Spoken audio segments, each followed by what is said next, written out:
Sir. എന്താ വേണ്ട പറഞ്ഞോളൂ. മാഡം, ഞാൻ ഓപ്പോസിറ്റിലാണ് താമസിക്കുന്നത്.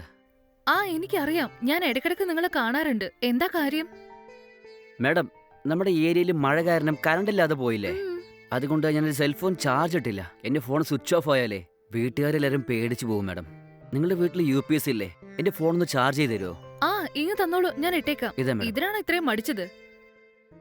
നിങ്ങളെ വീട്ടിലേക്ക് പോയിക്കോ. ഞാൻ ചാർജ് ആയതിനു ശേഷം നിങ്ങളെ വിളിച്ചോളാം. ചാർജ് ആക്കാൻ ഏകദേശം ഹാഫ് ആൻ അവർ എങ്കിലും എടുക്കുമല്ലോ. മാഡം, ഒരു 5 മിനിറ്റ് ചാർജ് ചെയ്ത് തരുമോ? എനിക്കിവിടെ ഒരു കുഴപ്പമില്ലെന്ന് അച്ഛനും അമ്മയ്ക്കും വിളിച്ചു പറയണം. അല്ലെങ്കിൽ വീട്ടുകാരാകെ പേടിച്ചു പോകും. കറണ്ട് ഇല്ലാത്തത് കാരണം നെറ്റ്വർക്ക് വളരെ സ്ലോ ആണ്. അതുകൊണ്ട് പെട്ടെന്ന് വിളിക്കണം. നിങ്ങൾ ചാർജ് ചെയ്തോളൂ, ഞാൻ ഇവിടെ തന്നെ വെയിറ്റ് ചെയ്യാം. അതെയോ? അതുവരെ നിങ്ങള് പുറത്ത് വെയിറ്റ് ചെയ്യാൻ പോവാ? വരൂ, അകത്തേക്ക് വന്നിരിക്കൂ. ഇല്ല സാരില്ലെന്നേ. നിങ്ങൾ പുറത്തെങ്ങനെ നിൽക്കുന്നത് കാണുമ്പോ എനിക്ക് വല്ലാത്ത വിഷമം തോന്നുന്നു. വരൂന്നേ, അകത്ത് കയറിയിരിക്ക്. നിങ്ങൾ പറഞ്ഞതുപോലെ 5 മിനിറ്റ് കഴിഞ്ഞ് നിങ്ങൾ ഫോൺ ചെയ്ത് സംസാരിച്ചോ, കേട്ടോ? ശരി. വരൂ, ഇരിക്കൂ.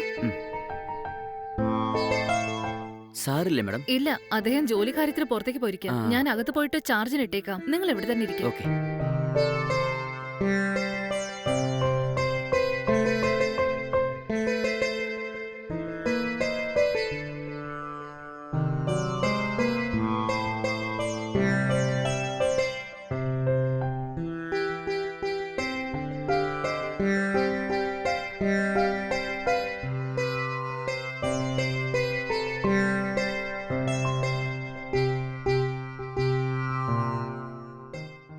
അതെ, നീ ആ അപ്പുറത്തെ വീട്ടിലെ പയ്യനല്ലേ? നീ എന്തിനാ ഇവിടെ വന്നത്? സാർ, എന്റെ ഫോണിൽ ചാർജ് ഇല്ല. അതുകൊണ്ട് ചാർജ് ചെയ്യാൻ വേണ്ടി മാഡത്തിന്റെ കയ്യിൽ കൊടുത്തിരിക്കുക. ഇവിടെ കറണ്ട് വന്നതിന് ശേഷം നിന്റെ വീട്ടിൽ തന്നെ നിനക്ക് ചാർജ് ചെയ്തില്ലേ? പിന്നെ ഇതിന് വെറുതെ ഞങ്ങളുടെ വീട്ടിൽ നിന്ന് ഡിസ്റ്റർബ് ചെയ്യുന്നത്? സാർ, രാത്രി മുഴുവനും കറണ്ട് ഇല്ലല്ലോ. മഴ കാരണം എപ്പോഴാ വരികയെന്ന് പോലും അറിയില്ല. അതുകൊണ്ടാണ് ചാർജ് ഇടാൻ വേണ്ടി വന്നത്. ഞാൻ വല്ലതും കഷ്ടപ്പെടുത്തുന്നെങ്കിൽ സോറി സാർ. കുറച്ചു നേരം ഫോൺ യൂസ് ചെയ്തെന്നും പറഞ്ഞ് മലയിടിച്ച് വീഴുവോ? എന്തിനാണ് ഞങ്ങളെ ഡിസ്റ്റർബ് ചെയ്യുന്നത്? സോറി സാർ, ക്ഷമിച്ചേക്കും. എന്തോന്ന് സോറി? വീട്ടിലാളില്ലാത്ത സമയത്ത് ഇങ്ങനെ ഒന്ന് കാണിക്കുന്നത് ശരിയാണോ? നിനക്ക് വിവരമില്ലേ? Sir please sir, sorry sir. നിനക്ക് സന്തോഷം കിട്ടാൻ വേണ്ടി എന്തിനാണ് ഞങ്ങളുടെ സമാധാനം കളയുന്നത്? സോറി സാർ, ഇനി വരില്ല. മാഡം, എന്റെ ഫോൺ തന്നേക്ക്. ഏട്ടാ, നിങ്ങൾക്കൊരു അല്പമെങ്കിലും ബുദ്ധിയുണ്ടോ? ഇങ്ങനെയുടെ ഫോണിൽ ചാർജ് ഇല്ലെന്ന് പറഞ്ഞ് നമ്മുടെ വീട്ടിൽ വന്ന് ചാർജർ ഇട്ടതാ. എന്നോട് പുറത്ത് വെയിറ്റ് ചെയ്യാന്നാ പറഞ്ഞത്. ഞാൻ അകത്തേക്ക് കയറി വന്ന് ഇരിക്കാൻ പറഞ്ഞേ. അതിലിപ്പോ എന്ത് പ്രശ്നമുള്ളത്?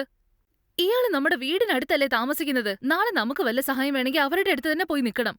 ഈ ഒരു ചെറിയ കാര്യത്തിനാണോ അവരോട് ദേഷ്യം പിടിക്കുന്നത്? ഇതൊക്കെ ശരിയാണെന്ന് നിങ്ങൾക്ക് തന്നെ തോന്നുന്നുണ്ടോ? നിങ്ങൾ എന്തായാലും ഇരിക്കൂ. ഇങ്ങനെ എപ്പോഴും ഇങ്ങനെയാ. നിങ്ങൾ തെറ്റിദ്ധരിക്കൊന്നും വേണ്ട. Sorry sir. നിങ്ങൾ ഇരിക്കുന്നേ.